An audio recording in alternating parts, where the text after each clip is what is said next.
There is a clock ticking underneath the floorboards of the global economy. You cannot hear it on the news. You cannot see it in the stock market. And Jerome Powell will certainly never mention it in a press conference. But if you look at the raw mathematics of the global financial system, the hands of this clock are about to strike midnight. Most people think we are living through a rough patch.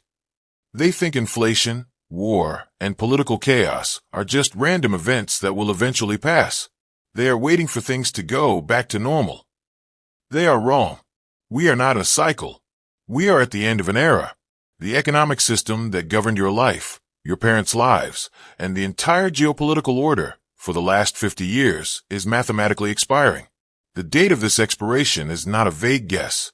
The data points to a specific window, a convergence of debt maturity, liquidity cycles, and technological deflation that creates a singularity we have never seen before.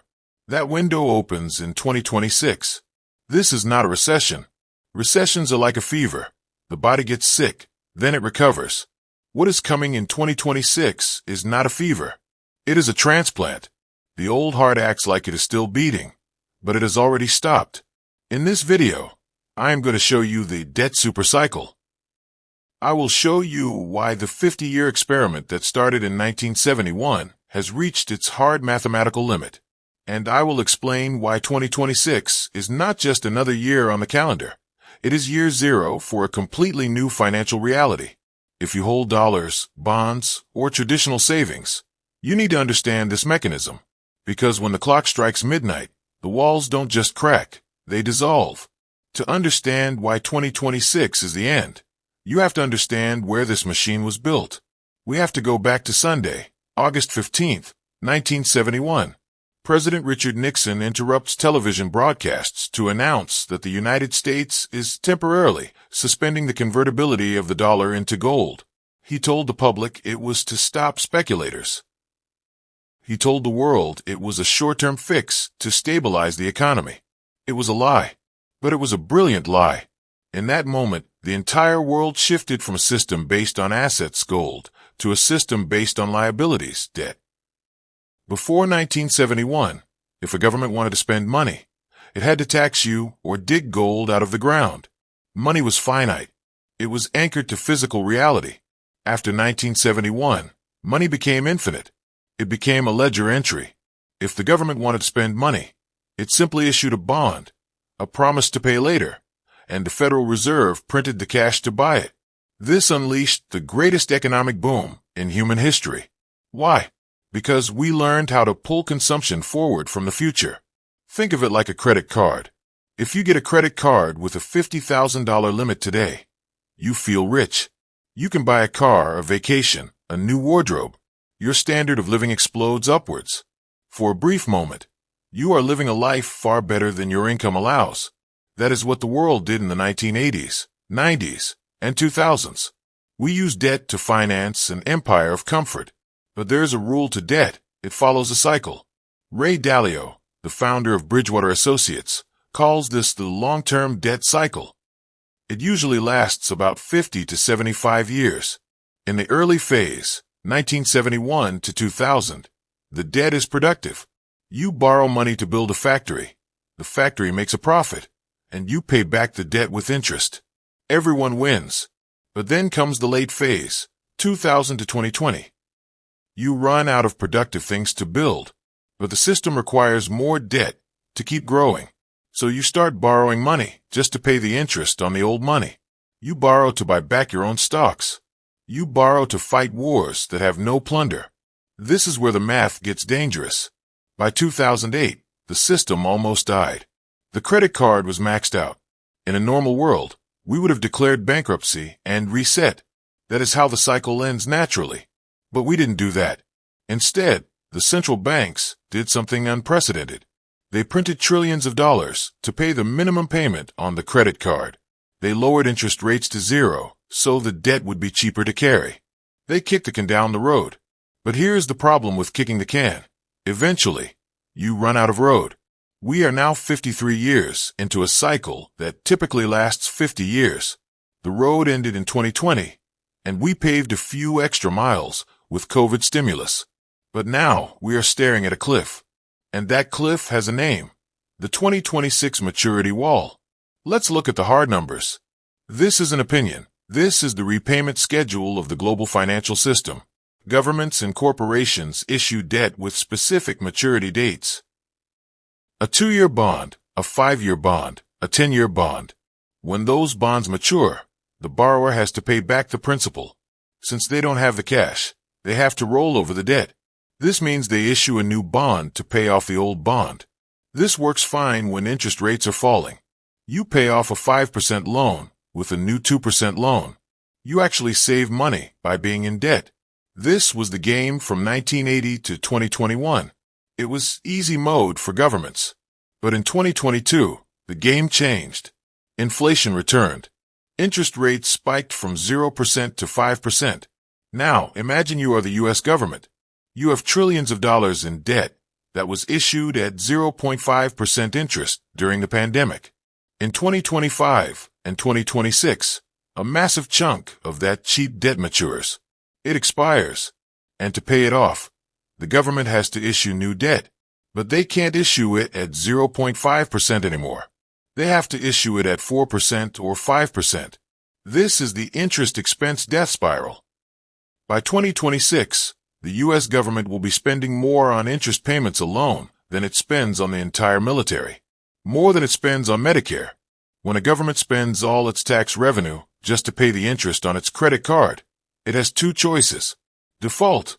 Tell the world we aren't paying. This destroys the global financial system instantly. It is nuclear war for banking. Debasement. Print the money to pay the interest. They will choose option 2.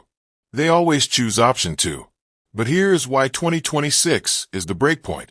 According to global liquidity forecasts and the maturity schedules of corporate debt, specifically junk bonds and commercial real estate, 2026 is the peak of the refinancing wall. Hundreds of billions of dollars in corporate debt are coming due. These zombie companies have survived for a decade because money was free. In 2026, they have to refinance at 5% or 6%. They can't.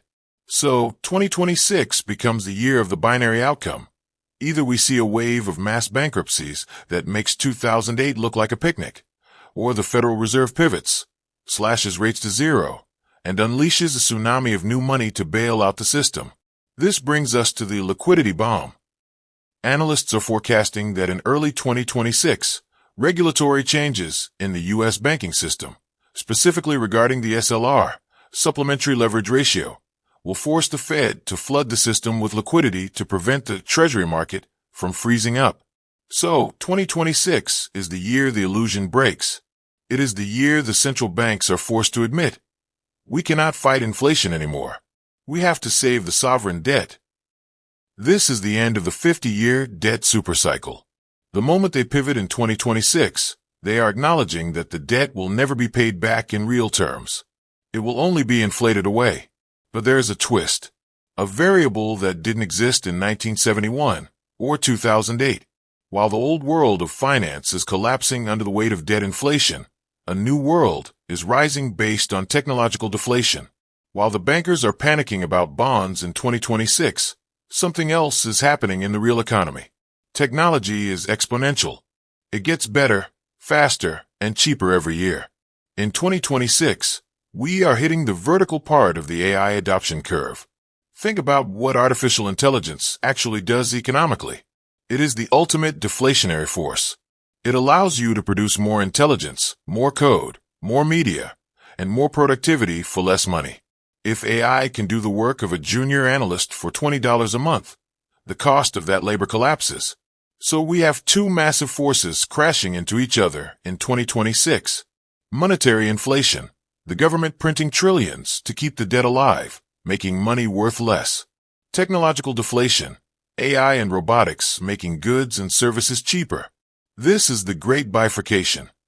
In the past, when money was printed, it flowed into everything. Housing went up, milk went up, stocks went up. But in 2026, we will see a split reality. Things that are scarce, energy, land, gold, Bitcoin, high-end compute hardware, will skyrocket in price because the dollar is losing value. Things that are abundant, digital content, Administrative labor, mid-tier services, will crash in price because AI is making them infinite. This is why the recession signals are confusing everyone. The GDP might go up because of money printing, but your purchasing power for scarce assets is collapsing. The debt supercycle ends when the currency loses its ability to measure value accurately. When you can't tell if a stock is up because the company is good, or just because the dollar is bad. In 2026, that signal-to-noise ratio goes to zero. Why do I call it year zero? Because history shows that when a debt cycle hits this mathematical wall, the system doesn't just adjust. It resets. In 1944, we had Bretton Woods, year zero. In 1971, we had the Nixon shock, year zero. In 2026, we will likely have the digital reset. The global south is already moving. The BRICS nations are accumulating gold at the fastest rate in history. They see the 2026 math.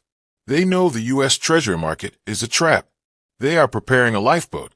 Meanwhile, the U.S. is quietly preparing its own pivot. You hear whispers of yield curve control, where the Fed sets a cap on interest rates. This is exactly what they did in the 1940s to inflate away the World War II debt. Once yield curve control starts, likely in the chaos of 2026, the bond market is effectively dead. It becomes a government utility. The price of money is fixed. And when the price of money is fixed by the state, the value of money must collapse against real assets. This is the mechanism of the reset. The debt is paid, but the currency you are paid in buys half as much as it did before. Year zero is the moment the market realizes there is no way out of the debt but through the currency. So what do? If 2026 is the collision of a debt wall and an AI tsunami, you cannot be standing in the middle. The middle class, who hold cash savings and traditional bonds, will be crushed. Their savings will be inflated away by the debt reset, and their labor will be devalued by the tech reset.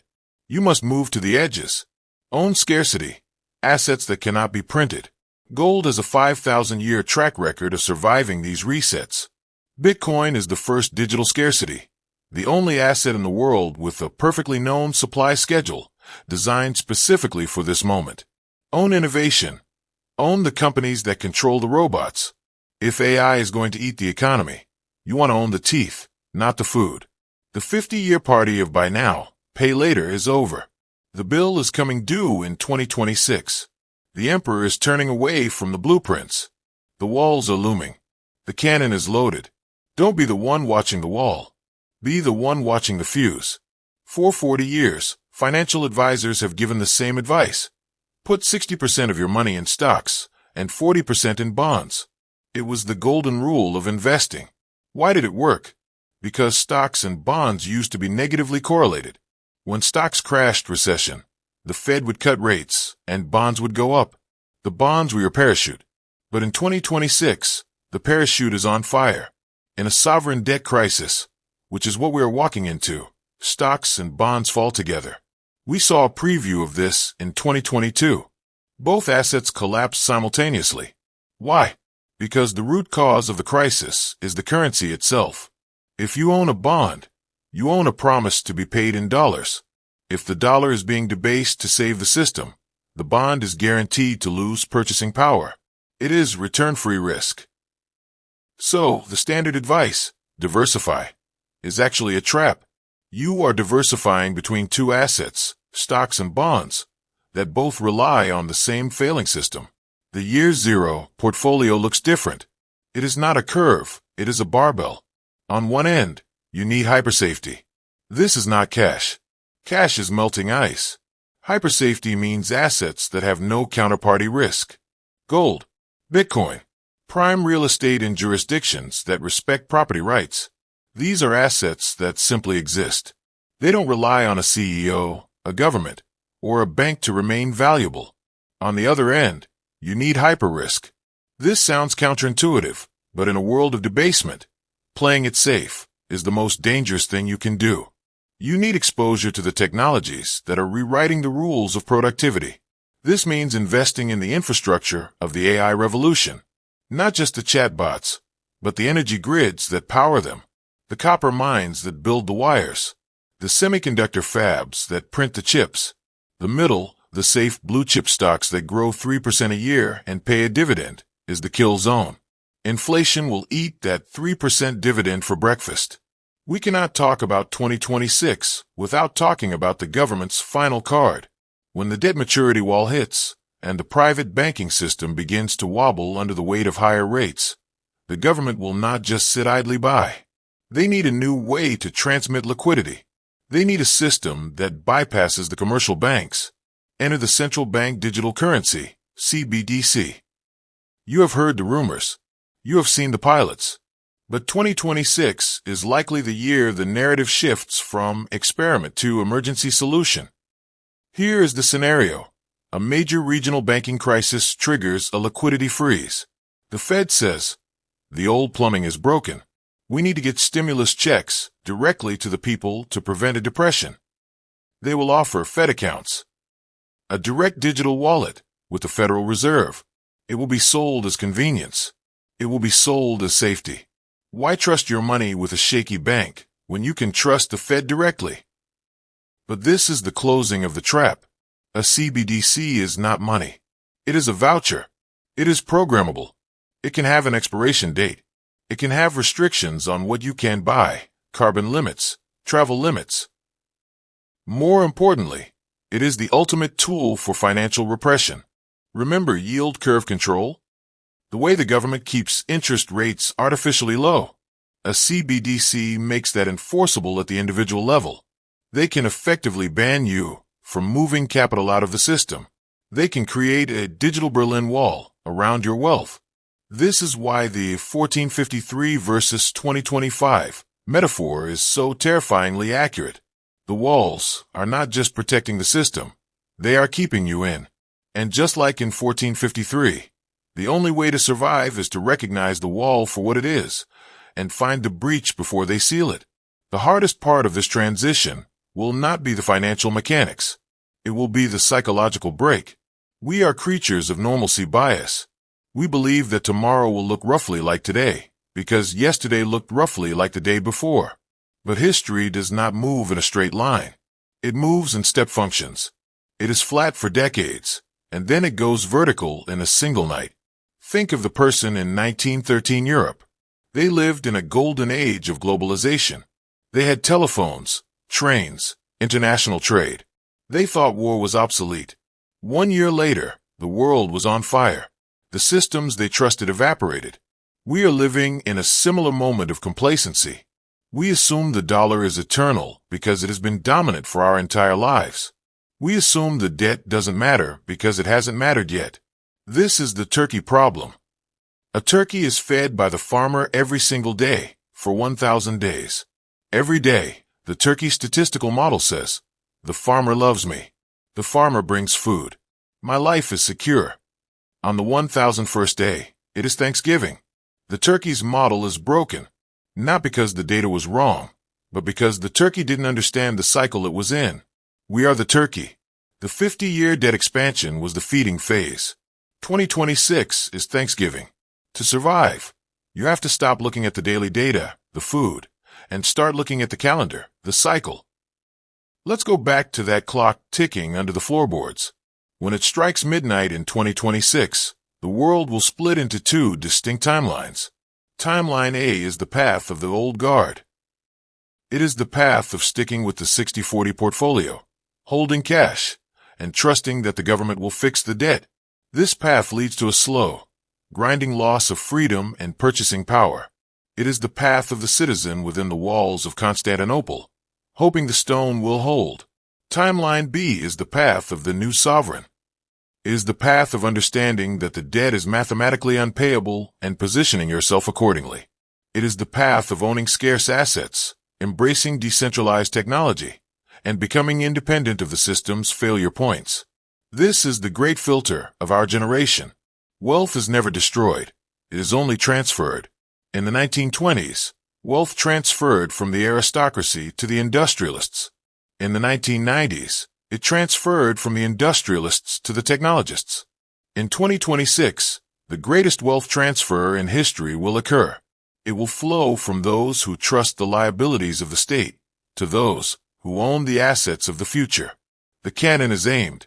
The fuse is lit. The walls are already cracking. You have been warned. History doesn't repeat, but it surely does rhyme. Are you ready?